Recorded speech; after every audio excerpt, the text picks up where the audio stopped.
Ayan, pag nasa active na ba sis, ilang araw bago mapunta sa complete? Ayan, tanong ni Madam ito sa Sound.me.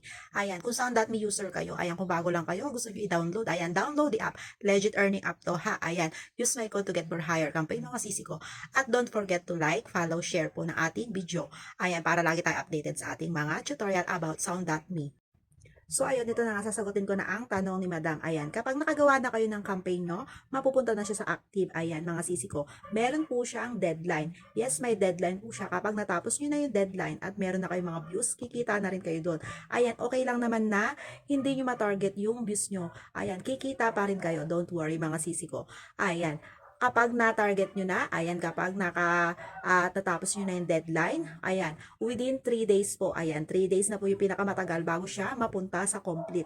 And then, may nagno-notif po sa inyo kung ang video nyo ay na-decline or approve for payment po. Ayan po. Kaya dapat po make sure na sundin natin ang instruction para hindi tayo, hindi masayang yung ating ginawang video. So, ayun, kung nakatulong tong video na to, please follow, like, and share para lagi tayo updated sa ating mga tutorial about Sound.me.